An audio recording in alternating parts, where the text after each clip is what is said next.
But first, let's go over to Los Angeles to talk to America's greatest living woman. She is our brilliant, our unbelievable royal guru, Kinsey Schofield. Hi, Kins.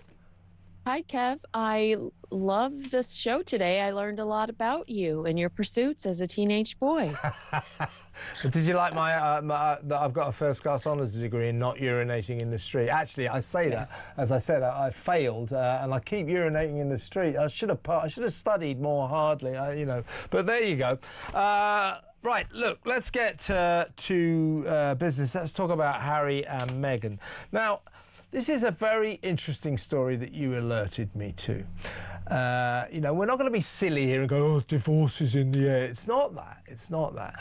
But something has happened. Merry Christmas. Yeah. They're getting divorced. Bye. No, seriously. Harry apparently has reason. He's got reason to be like this. He's got serious optimism that his long-running campaign to be given armed police protection, cops with guns, when he comes back to Britain, will soon be granted. The government here in Britain have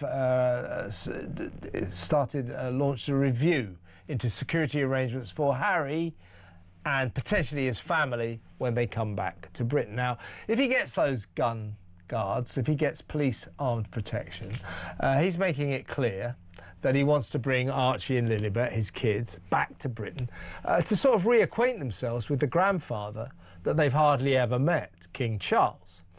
So that sounds like good news. The problem, though, is, and this is being reported in America by at least one magazine, is that Meghan, the Duchess of Sussex, doesn't like Britain and has let it be known that she doesn't really ever want to come back here again. So apparently there's quite a lot of friction between Harry and Meghan about Harry's plans to get the kids back to Britain. She's not keen on it.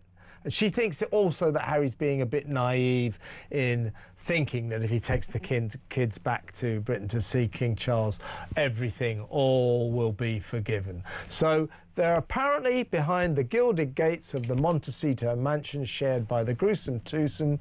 There is some friction about this. Yeah, it was described as bickering behind the scenes, bickering at home. And it's not just one, actually, publication that's reporting this here in the States. It's multiple publications that's reporting it in the United States. And look, we just saw Prince Harry alone in Aspen, you know, and we have a mutual friend that was on the field, Harry and I'm sure he would love to know exactly who that is so that he could cut them off. But I'm going to be careful in how I word this. But the mutual friend that was playing with him, that was playing with him on the polo field, has told me in the past that Meghan hates when he plays polo, that she's really been a Debbie Downer when it comes to his social life. And they were disappointed because all of a sudden when Harry started dating Meghan, they rarely saw Prince Harry. And here's an example. You know, Harry wants to go play in Aspen. Meghan stays at home with the kids. So we're seeing Harry alone around the holidays. We're seeing him on the slopes with his friends. It's my understanding that his group of friends are thrilled when she's not around because she's allergic to fun and she doesn't like the things that they get involved in. So, you know, that's another aspect of it. But yeah, what you're reporting is basically word for word what you said is basically word for word what we're reading here in the States, that Meghan has zero interest in setting foot in the UK again. To her, it's a lion's den, a source said. She thinks Prince Harry's absolutely naive to see it any other way. She really just does not see the value in being in the UK, although you and I know that she does see the value ultimately in flirting with the idea of returning to the UK, probably these headlines circulating, because she monetizes her connection to the British royal family. Otherwise, no one would be interested in her. Yeah, that's another interesting aspect to it. Essentially, Meghan has always let it be known, I don't ever want to go back to that country, Britain. She seems to think we're a nation of racists. She seems to think half the royal family are racist. I don't know where she gets that idea from, that we're all slave drivers and we don't like her. That might be true. So she doesn't ever want to come back. But there are also reports that because she's so reluctant to do that, people might be dangling very big financial offers in front of her. In other words, she, at the same time she's saying, I don't ever want to go back to Britain, and I'm not sure it's a great idea, Harry, that you take our kids back there. I think you're being naive if you think all will be forgiven if you do that. That must be set aside the fact that apparently she's also letting me know, well, I will go back to Britain if the price is right, if there's some kind of big financial offer on the table. To which I would say, Kinsey, by whom? What for? Who would want to give Meghan a load of money to come to Britain? I'm not quite sure what she's getting at there. Well, I think that we saw an example of this the last time she was in Britain. You know, she only went back to receive an award. I imagine that the organizers of that event paid for her and Harry's flight out there. Remember, she asked Jill Biden and Joe Biden for a ride back, and they told her no that trip. That's right. So, you know, just a classic example of the Sussexes freeloading, which we've heard so much about in 2025. One of my favorite themes throughout 2025 is Harry and Meghan using other people's private jets and other people's homes. So, yeah, I mean, I don't know who would be willing to give her something like that, but I think her last visit is an example of that, because she has loathed the UK since she left, but she did return previously to accept an award. And I think that those organizers helped pay to get them out there privately. And then we know that they had to stay longer than they anticipated because of the death of Queen Elizabeth. And the Sussexes asked the Bidens if they could ride home on Air Force One. It's extraordinary, isn't it? Let's talk about Meghan generally. I mean, she seems to be particularly frenetic at the moment. As we go into 2026, I think the question about Meghan is, what on earth is her life all about? What exactly is she doing? I mean, she seems to be doing a hell of a lot, and yet nothing much at all. She likes to look like she's looking busy, but then you think, well, actually, what exactly is she doing there? I made a list of some of the things that she's been, or that it looks like she's doing at the moment. I mean, she's sort of in a film. She's talking about producing a film. She's still taking pictures of the back of her kids' heads. She's starred in one of the most tedious shows in TV history, which you can still endure if you tune into Netflix right now. Perhaps the most extraordinary at all, she's apparently mulling over the idea of a potential deal with the tacky Kardashians. And so on and so forth. It's like, where is the direction here? Where is the direction here? Now, this film, they've just bought the rights to a film. I thought of you. I thought of you when I read this headline, because where is Meet Me at the Lake? Where's Meet Me at the Lake? A whole lot of announcing, very few executions. These two love a press release, don't they? Show us what you've got. Stop announcing things. Actually, you know, Tina Brown, I can't remember how she'd put it years ago, but she'd said something about how they just are constantly announcing things, but they never follow through. And that really continues to define them into 2026.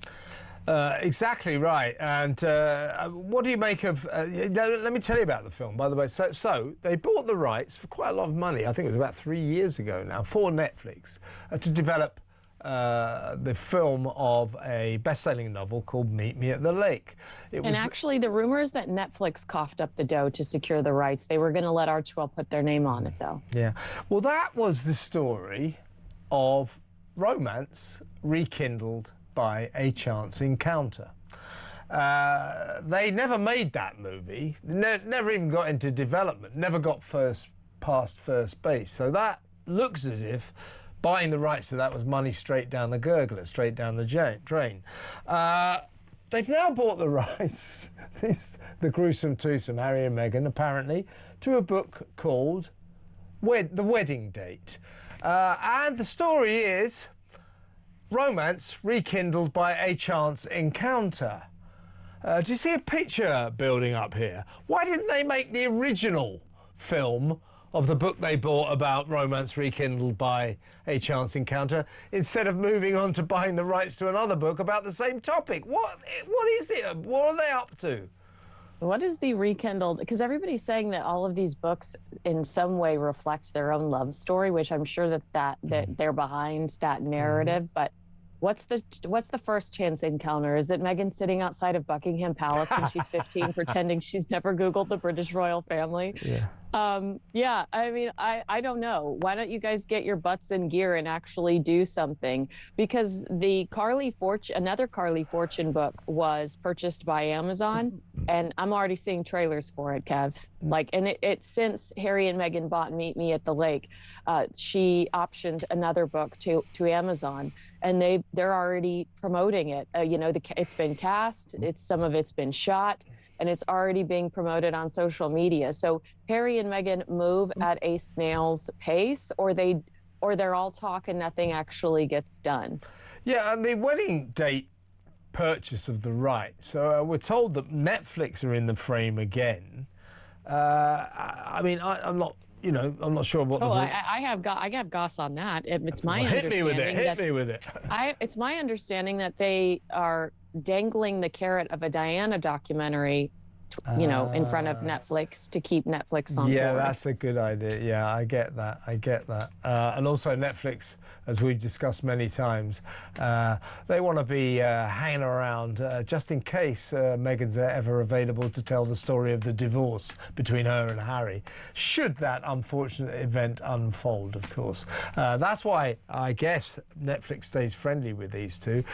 We talked just now about her holiday special of With Love, Meghan. That's got to be the last of those awful programs, hasn't it?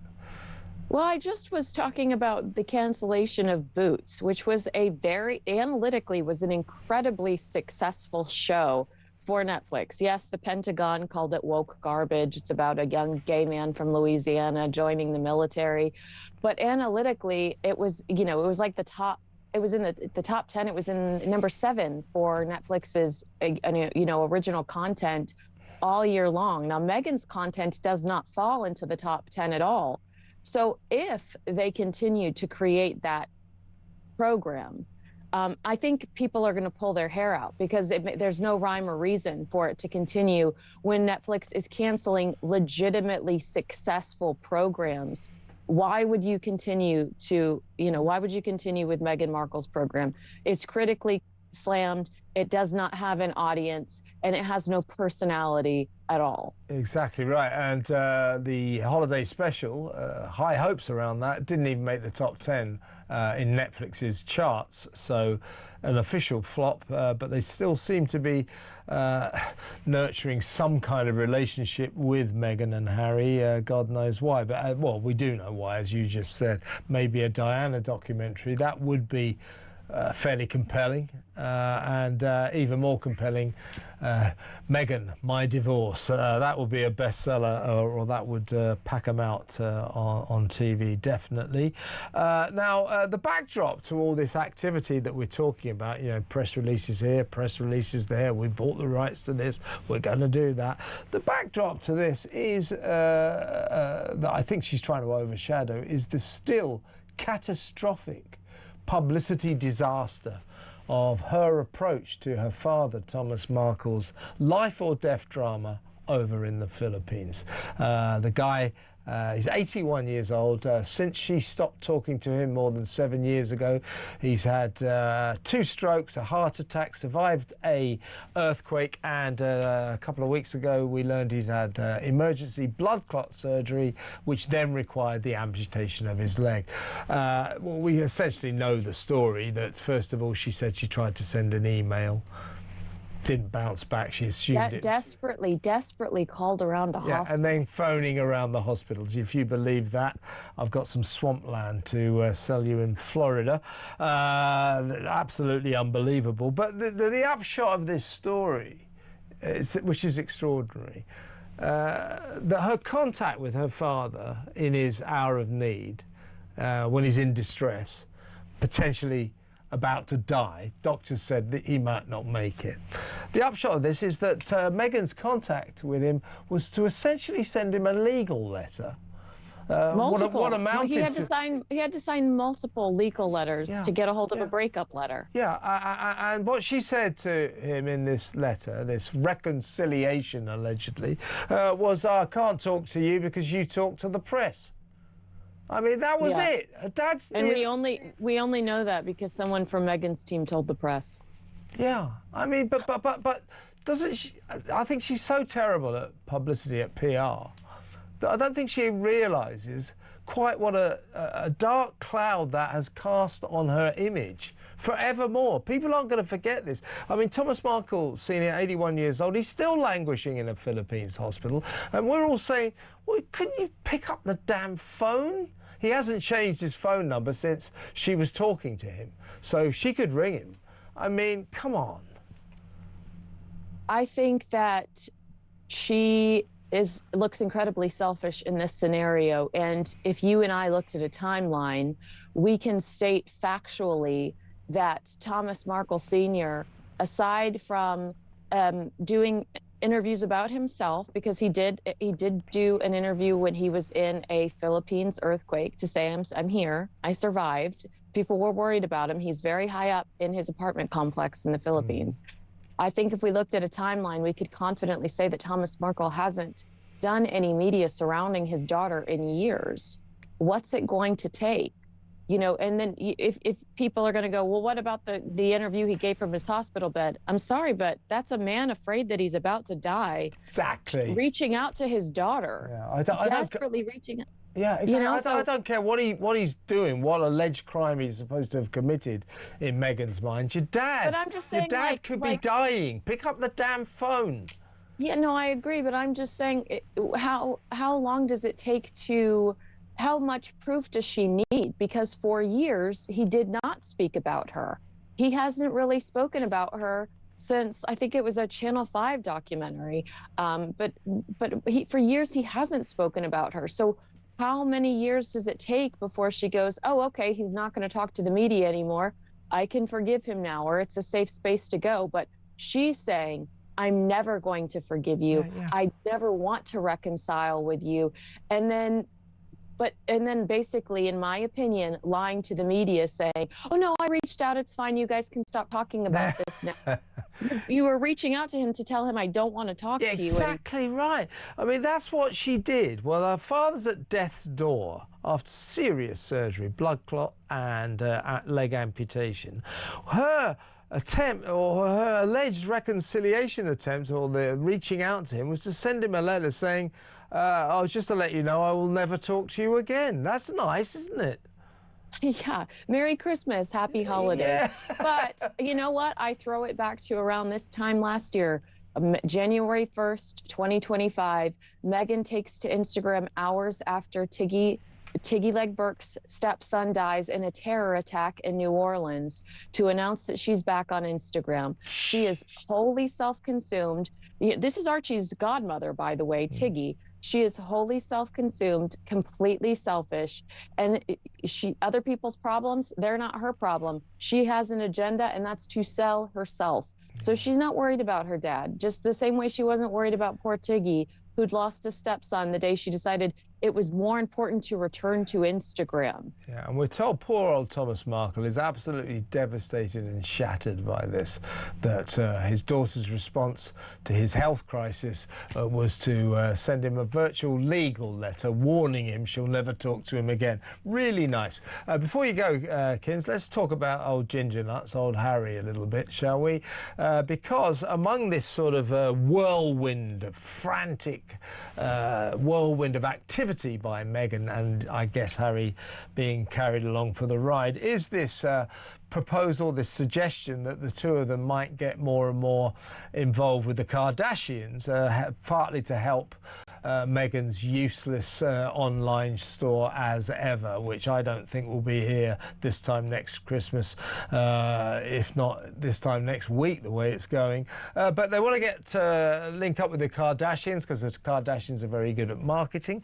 And this could, we're told, involve Harry getting involved, considering an unlikely partnership with Kim Kardashian to help flog her underwear brand Skims.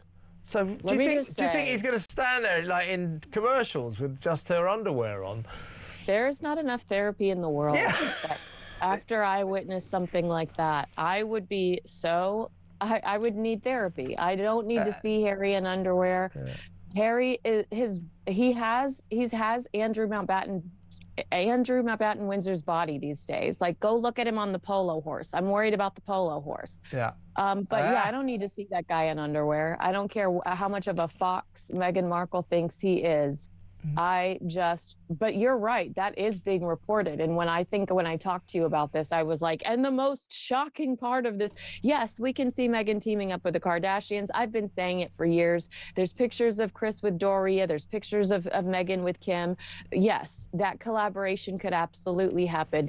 And Kim is the smarter of the two. Let's be honest. Yeah, no, she made millions of dollars from her digital game, underwear, you name it. Well, we won't talk about the you-know-what tape, although you guys have talked about nudity. Family show, Kinsey, family show. Yeah. But Kris Jenner, though, just before you, Kris Jenner is apparently very keen in return for them helping Meghan's brand to write Harry and Meghan into an episode of the Kardashians. If Harry ends up in a trashy reality TV show, that will be a sad end to his American dream, won't it? Is that why he came to the States, to end up in the Kardashians? Look, the Kardashians are ruthless, okay? I'm telling you right now, whether Harry and Meghan want to be written into an episode of the Kardashians, they're already in an episode of the Kardashians, because the Kardashians will take advantage of all the media surrounding those pictures being removed on Instagram at Kris Jenner's birthday party. Yeah. That will be an entire episode of the Kardashians. You're right. The girls talking about it behind the scenes. And we'll actually get the real story when it airs on Hulu for the first time. Amazing. Well, I don't often watch the Kardashians, but I'll watch that episode. Kinsey Schofield, how fantastic to talk to you. Have a fantastic weekend. I hope I'll talk to you next week. Well, in fact, I determined to talk to you before Christmas, so I'll wish you a happy Christmas then. In the meantime, have a great weekend. The magnificent Kinsey Schofield there, and the magnificent